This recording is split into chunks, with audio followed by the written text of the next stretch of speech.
¿Qué tal? ¿Cómo están? Muchísimas gracias por acompañarnos aquí en La Silla Rota en una entrevista de las que ustedes saben que les gustan tanto con invitados. Y bueno, hoy tenemos una invitadaza de lujo. Está con nosotros la periodista Lourdes Mendoza. Lourdes, ¿cómo estás?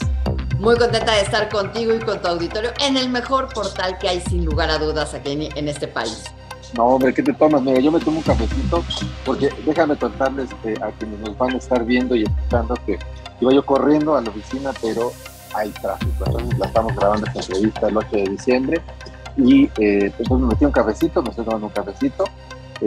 Así que vamos a disfrutar esta charla con Lourdes, a quien por supuesto le tenemos un gran cariño, un gran aprecio, un gran respeto por su trabajo, por todo lo que ha venido haciendo, no solamente de hoy, sino de años, un trabajo de años, una trayectoria muy respetable.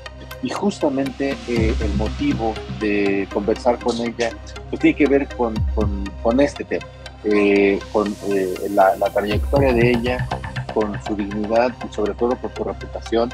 Y pues nos viene a presentar exactamente con la frente en alto este libro. Platícanos, Lourdes, ¿por qué debe leerlo la gente? Y ahorita entramos en materia en algunos temas que a mí me interesa abordar. Mira, este libro, a diferencia de muchos otros, nada está bien y nada está mal. Simplemente, este libro no es un libro para el escándalo. Este libro no es un libro que yo busqué, sino más bien el libro me encontró a mí. Y es importante decirlo, si queremos tener un mejor México, Jorge, debemos de empezar a cambiar las cosas de como estamos acostumbradas a hacerlos.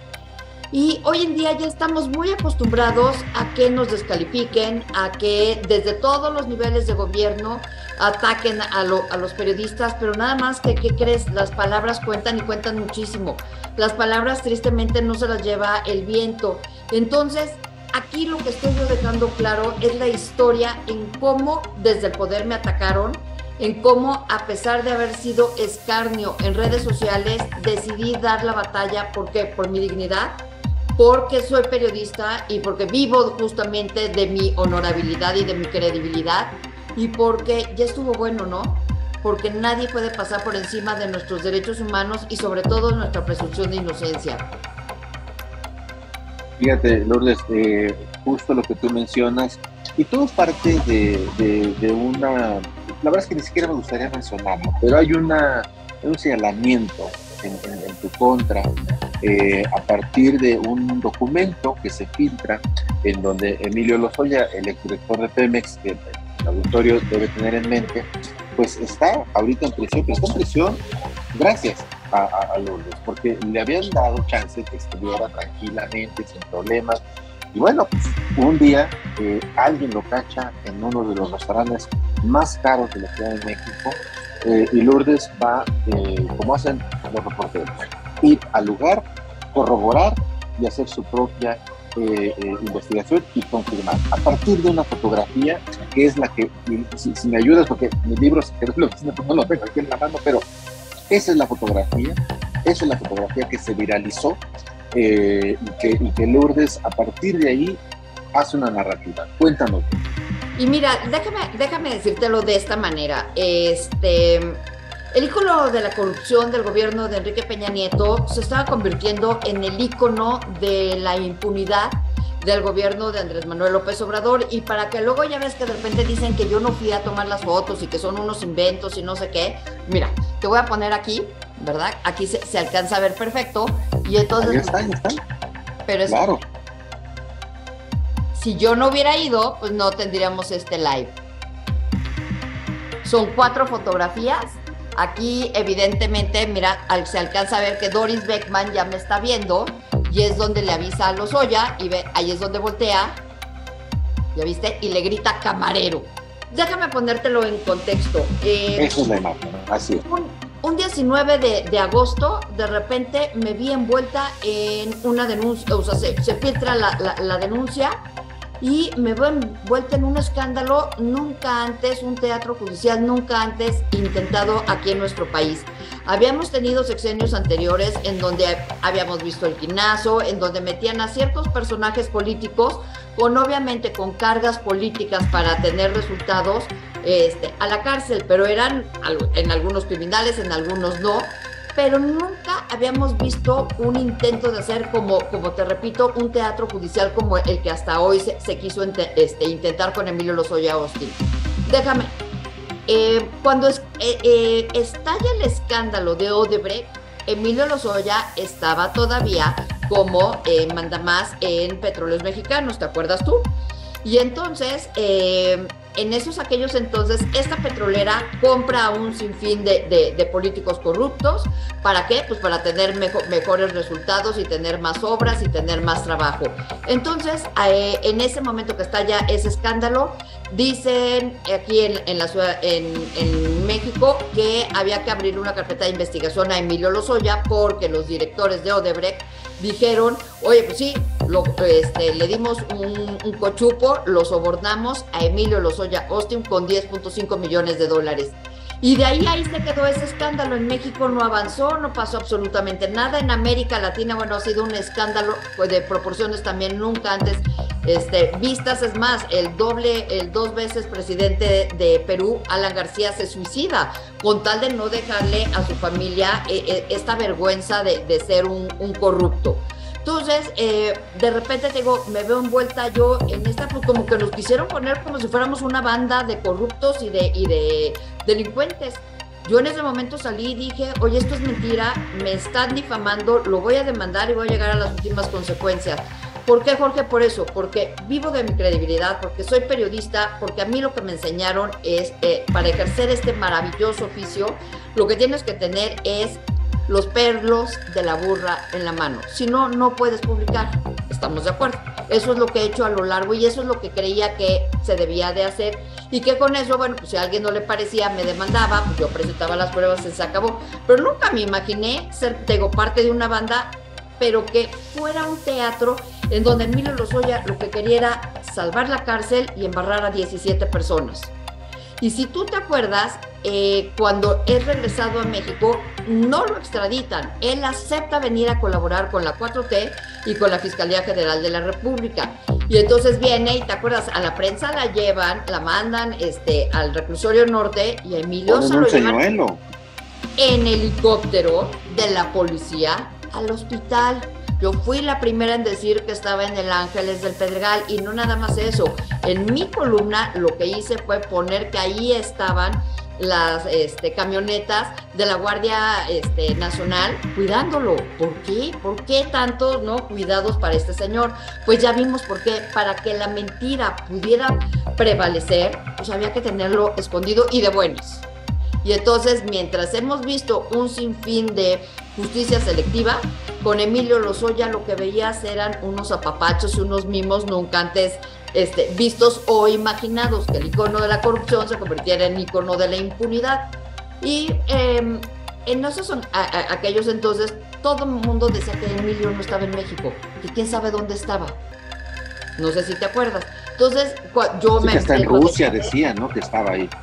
Exacto, entonces me empiezo a defender en mi demanda por daño moral, me está costando mucho trabajo, no empiezan a caminar las cosas, hasta que un día Javier Lozano me escribe un sábado y me dice, oye, ¿qué crees? Mira esta foto, que fue la primera que sale, que ustedes ahí en La Silla Rota hicieron una crónica de estas fotos. Y entonces cuando lo veo digo, no puede ser. O sea, no podía creer el nivel de cinismo, ¿no?, de impunidad que se estaba manejando. Y como bien dices, como periodista, pero también como víctima de este señor, tenía que ir a corroborarlo. Me tardé más o menos 7, 8 minutos en llegar. Iba muy nerviosa.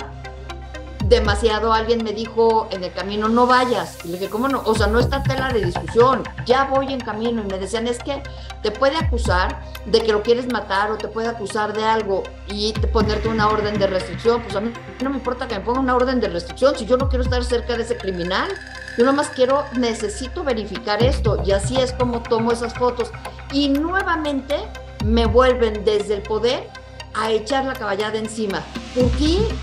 El tema era si yo había ido o no a tomar las fotos, no si el ícono de la corrupción estaba como mi rey en la 4T. Era increíble lo que estábamos viendo en aquellos entonces. Y ese fin de semana, Jorge, no sabes el miedo y la angustia de qué va a pasar conmigo el lunes. ¿qué va a decir el señor presidente de mí? Porque ya cuando salió la denuncia, pues ya me habían bautizado como la anécdota de la denuncia. Ya ven esa periodista que pide bolsas a cambio de escribir bien. Yo no pido absolutamente nada.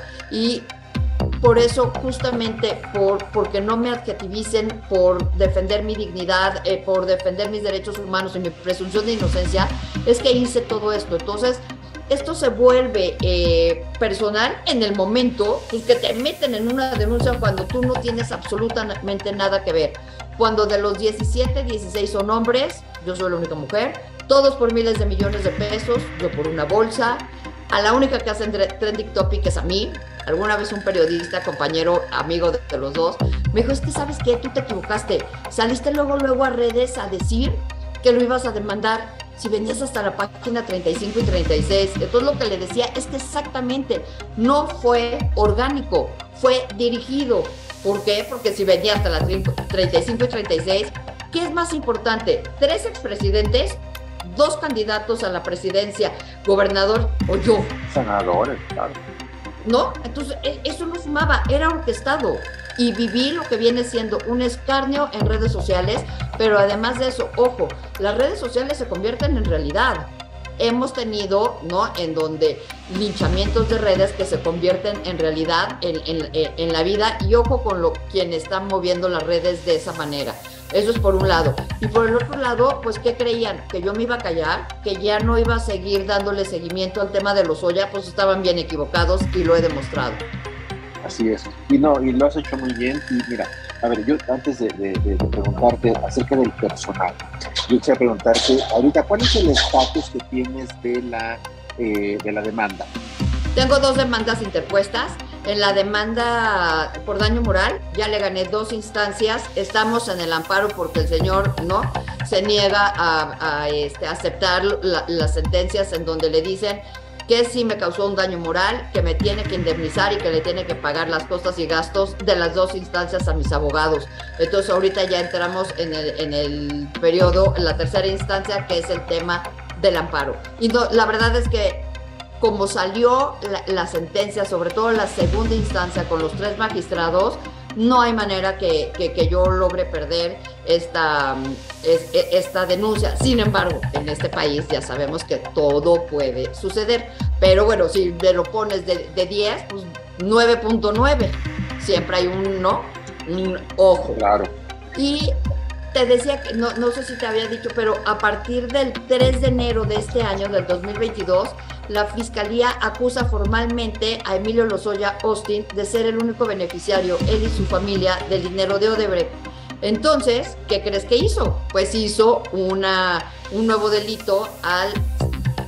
El delito se llama falsedad en declaraciones. Tú cuando le mientes a un juez o tú cuando le mientes a un ministerio público, ese es un delito.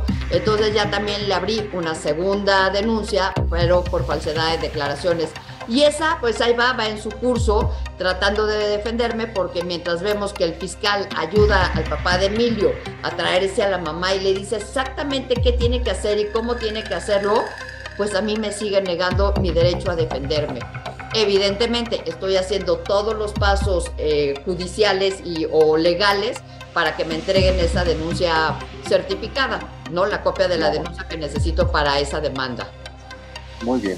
Pues mira, ahí estaremos pendientes y ojalá y todo camine bien como ha ido caminando.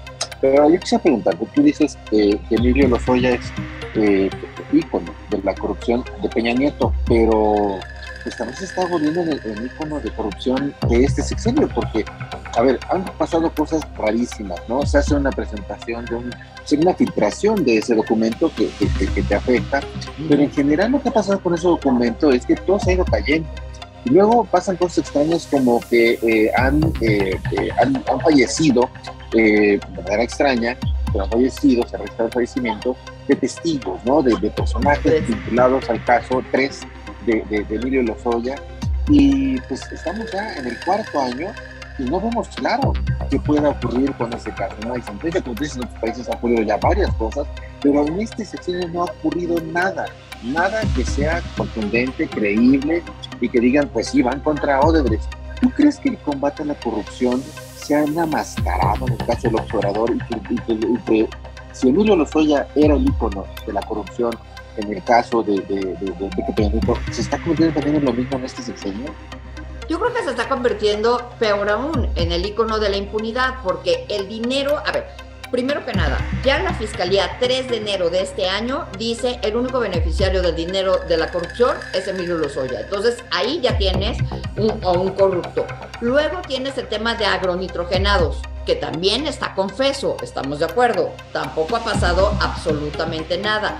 Por otro lado, tienes un sinfín de cosas que puedes acusar a Emilio Lozoya del daño al erario, del daño que le hizo a Petróleos Mexicanos, le hace a todos los mexicanos, y no le han abierto ninguna otra carpeta de investigación. Y entonces alguien me dijo, es que nada más vino por 2 carpetas, y eso es cuando te extraditan. Pero Emilio Lozoya no vino extraditado, Emilio Lozoya vino a que es que cooperar. Si te venden espejitos, ¿por qué no les abres las otras carpetas de investigación? ¿No? Yo no estoy diciendo que, o sea, haz de cuenta, lo que sí se probó es que el día 1 que entró como director general de Pemex, por dar un ejemplo, le quitó la inmunidad a Petróleos Mexicanos, la inmunidad soberana, es decir, que si se peleaba con otra empresa, y no me vas a creer con quién era la otra empresa, pues una filial de Odebrecht. Su día 1 al frente de Petróleos Mexicanos le quita la inmunidad soberana, que en palabras de castellano es, si se pelean, Pemex deja de ser como el representante del Estado, se pelean como 2 particulares. Imagínate, ¿sabes lo que cuesta eso? Eso es impagable, ¿estamos de acuerdo? Emilio Lozoya dejó la peor deuda en toda la historia de Petróleos Mexicanos. ¿No te acuerdas que dejó de pagarle a los proveedores y tuvieron que ir a cambiar sus papelitos a Nacional Financiera porque no había dinero para pagarles? ¿Y no te acuerdas también que él es el director que tiene y ostenta el gran título de ser el director que menos barriles de petróleo había sacado en toda la historia de Pemex? Entonces, ¿esos daños al erario no son suficientes para abrirle más carpetas de investigación? Evidentemente algo raro está pasando ahí. Lourdes, tú conociste en su momento a Emilio Lozoya. ¿Cómo podrías describir al personaje? Se ha hablado mucho de él, que si en Pemex había pues cavas enteras, que si el uso de aeronaves. Aún hoy hay versiones de que cuando estaba en su arraigo, seguía con sus botellas de vino carísimas. Tú has relatado que lo siguen consintiendo dentro del penal. ¿Cómo podrías describir al personaje? Es un personaje inteligente, sin duda, pero muy soberbio y muy pagado de sí mismo. Y cuentan, ¿verdad?, en los pecados capitales, que el ego y la soberbia son pecados capitales, y mira que este señor los tiene. A mí cuando yo empecé a escribir sobre la gestión de Emilio Lozoya Austin, que no nada más fue él solito, hay que acordarnos de Froilán, ¿no? Gracia, porque ahora resulta que Froilán, Gracia, pues nadie habla absolutamente nada de él, ni de Enrique Sautrey, que eran los 3, que era el equipo de Pemex, que hacían de las suyas y que cobraban hasta por citas. Entonces, Emilio llegó a quejarse con alguno de mis empleadores para decir que me corrieran, que ya dejara yo de escribir para que dejara yo de incomodarlos. Y pasó el tiempo y solamente me reuní 2 veces con Emilio Lozoya. Lo hice en el piso 44 de la Torre de Pemex. La primera vez fue soberbio, grosero como es, pagado de sí mismo, y entonces me decía que él era un héroe nacional porque estaba ayudando a que Pemex saliera adelante, obviamente como arruinando a los petroleros, porque los petroleros mexicanos eran los que hacían grandes negocios a costa de Petróleos Mexicanos. Entonces le dije, oye Emilio, pues yo no estoy muy segura de eso. Lo que sí estoy muy segura es que nunca antes en la vida, ahorita tengo 25 años de ser periodista, en esos entonces, pues ¿cuántos pude haber tenido? 18, 19 años. Le dije,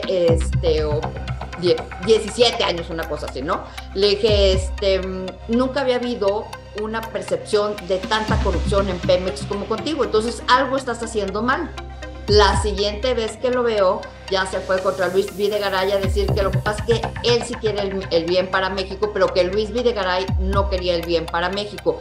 Y en el libro justamente y en mis columnas he platicado cuál fue el truene entre Luis Videgaray y Emilio Lozoya Austin. Cuando se está haciendo la reforma energética, Emilio Lozoya quería hacer en los farm outs, que es donde hay mucho dinero. ¿Para qué nos metemos de qué son este tipo de contratos? Pero son contratos multimillonarios. Emilio decía, yo no tengo que pedirle permiso a nadie. Yo como director de Pemex digo con quién, firmo y se acabó. Entonces Pedro Joaquín, que era el secretario de Energía, se enteró de esto, se lo fue a decir a Luis Videgaray y los dos echaron la caballería para evitar que sucediera eso. Entonces ahí es donde viene el quiebre entre estos dos personajes.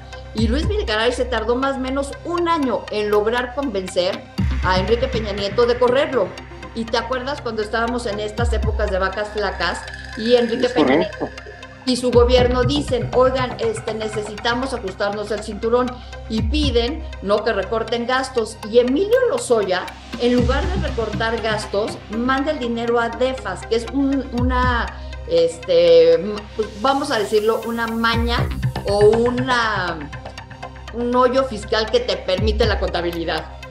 Entonces, cuando se entera Videgaray, pues se vuelve loco y ahí es donde ya le dice al presidente, esto ya es insostenible y hay que correrlo. Y así es como lo corren. Pero, o sea, lo que hizo Emilio Lozoya ahí está documentado, no nada más por mí, por un sinfín de reporteros.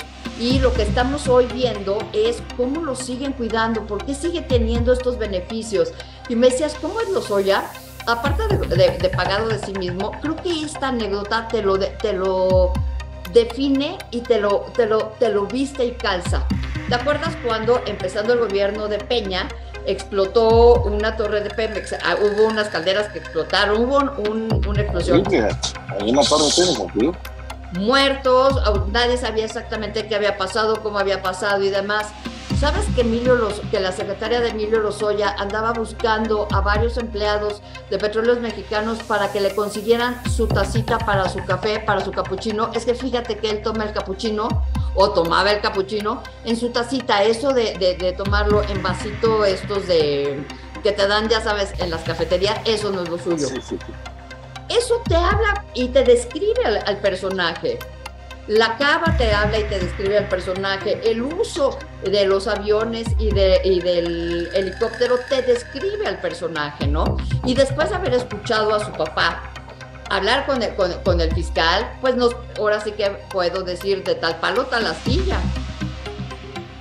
Pues mira, ahí está el personaje y tú das muchas pinceladas en tu libro, con la frente en alto, de este personaje que sin duda nos va a seguir dando pues mucho de qué hablar. Y ¿Me dejas otra cosa? ¿Me dejas sí.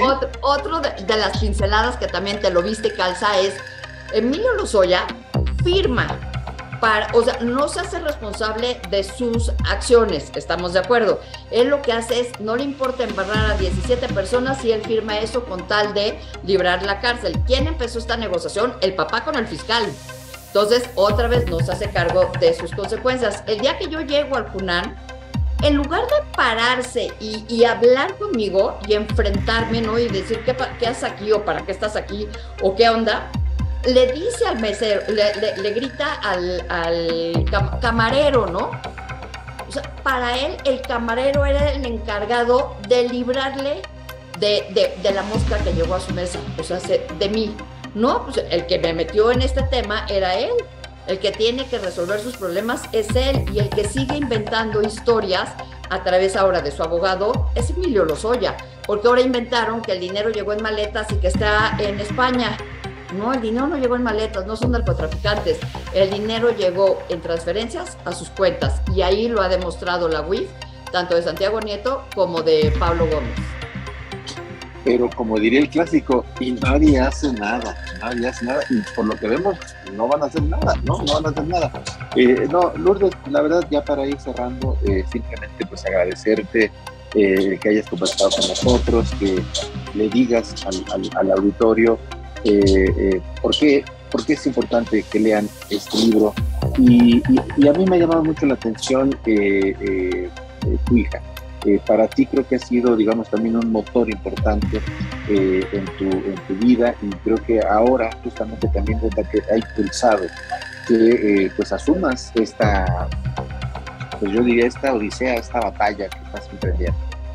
Así es, mi familia es mononuclear, somos mi hija y yo. Y pues la verdad es que digo, yo sí he educado a mi hija a asumir las consecuencias de sus actos. Y entonces, ¿cómo si tú le estás educando bajo esos criterios o esas normativas, no lo hace uno? ¿Y con qué me doy yo por bien servida? Me doy por bien servida si uno solo de los lectores, hombre o mujer, decide cambiar la dinámica, es decir, defenderse como lo hice yo. Oye, da miedo, da muchísimo miedo. Alguien te dice, es que lo hiciste sin pensar. No, eso es ser kamikaze. Yo, alguna vez me han dicho que soy valiente, y sí fui valiente, porque a pesar de los miedos, a pesar de haber estado perseguida por el poder, decidí emprender la batalla e irla capoteando, a pesar de haber sido discriminada y, como te decía, juzgada y sojuzgada, y además linchada en redes. Claro, y muy importante pues que la gente tenga conciencia de que el tema de la corrupción, aunque nos vendieron espejitos de que ahora se iba a combatir la corrupción, que 500,000 millones de pesos iban por el hoyo de la corrupción y que lo iban a recuperar y que iban a combatir a los corruptos, la verdad es que no hemos visto nada. Y este caso, la verdad es que es uno, pero muy grande. Pero hay muchos más en los que ha habido mucha impunidad, lamentablemente. Sí, pero además en este caso en particular tienes ya dos narrativas. Por un lado te decía, 3 de enero del 2022 dicen solo Emilio y su familia se quedó con el dinero. Y por otro lado sigues teniendo a personas con carpetas de investigación abiertas. Pues que yo sepa, la multiplicación de los panes solo se dio en la Biblia. Y para los que creen en la Biblia, el dinero no se multiplica, el dinero, ¿no? Un peso alcanza para un peso. Y los 10.5 millones están en las cuentas de Emilio Lozoya Austin. Entonces, ¿por qué seguimos teniendo esta doble narrativa? Por eso es que no avanza nada cada vez que hay audiencias. Y por eso Ontiveros, el abogado, lo único que hace es darnos campanitas o espejitos. La última audiencia que tuvo en noviembre que yo asistí, lo vi directo y le dije, ya encontraste la prueba de la bolsa, obviamente sarcásticamente, 2 veces, solamente me ignoró. Pues no, ¿cómo me iba a ignorar si ya les gané? Ya les demostré que son unos mentirosos. Y de ahí me dijo, quien quiera ver a Emilio arruinado y sentenciado, se va a quedar con las ganas. Pues le cuento, su cliente lleva más de 1 año vistiendo de beige y durmiendo en una celda, que lo tienen con muchos privilegios, le dejan tener absolutamente todo. Pero esa, como diría la nana Goya, es otra historia. Pero de que está en la cárcel, está en la cárcel. Y que deshizo a toda su familia. Su mamá tiene orden de aprehensión y está arraigada en su casa. Su hermana está huida. Su esposa tiene orden de aprehensión y está en Alemania junto con sus hijos y no los ha podido ver. Entonces, señor Ontiveros y señor Lozoya, el dinero no llegó en maletas, está en sus cuentas. Hay que hacerse responsable de sus actos. Y la fiscalía, el gobierno del López Obrador, creo que ahí ellos tienen muchísima responsabilidad para encontrar eso. Pero no quieren. Pero imagínate nada más, no hay un mexicano que le vaya a negar al presidente o al propio fiscal un aplauso que ir en contra, pero de verdad, contra la corrupción y la impunidad. Pero entonces, ¿por qué no se van directo con Lozoya? Porque entonces deberías de dejar en paz a Pachita, o sea, a Jorge Luis Lavalle, a Treviño y a Ricardo Anaya. Y Anaya pues no lo está. Científico. Claro, por eso se tuvo que ir y hasta donde sabemos, pues allá va a seguir, porque pues tiene ahí la espada de Damocles pues, ahí encima. Exactamente. Yo insisto, creo que si fue el ícono de la corrupción en el tema, en el caso de la sexenio de Peña Nieto, puede convertirse en el de este sexenio también, ¿eh? Y eso que hay muchísimos más casos. Oye, ¿y será que las mujeres nos hemos convertido en el error de cálculo de los hombres? Las que estamos dando en la 4T la mejor batalla somos las mujeres. Y en este caso, de los 17, la única mujer fui yo y la que he dado la batalla y no he bajado la cabeza, ni la bajaré, porque por eso se llama mi libro. Con la frente en alto, he sido yo. Sí.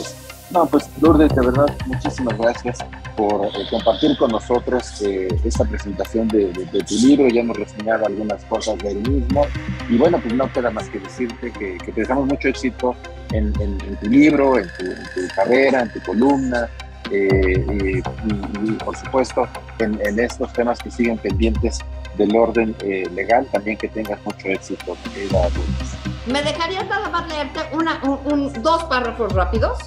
Adelante. Mira, Desde las peores intenciones de dañar de los Lozoya, desde las peores intenciones de dañar de los Lozoya y otros rostros ocultos, yo saqué lo mejor de mí. No lograron acabar conmigo, sino hacerme más fuerte. Leo otras cosas, escribo otras cosas y de ahí digo, la infamia a su apellido la comenzó su hijo y la selló usted para siempre con sus acciones. Lo que hicieron, conspiraron, fraguaron o como quieran llamarle, será algo que los perseguirá por siempre. Y así será, ya verás, ya verás. Muchísimas gracias. Gracias a ti, porque un placer. Muchísimas gracias y por supuesto también gracias a ustedes que nos hacen el favor de seguirnos en nuestras redes sociales, en YouTube, en Facebook, también podrán escuchar el podcast. Muchísimas gracias y nos vemos hasta la próxima. Yo soy Jorge Ramos, director de La Tía Rota, y hasta la próxima.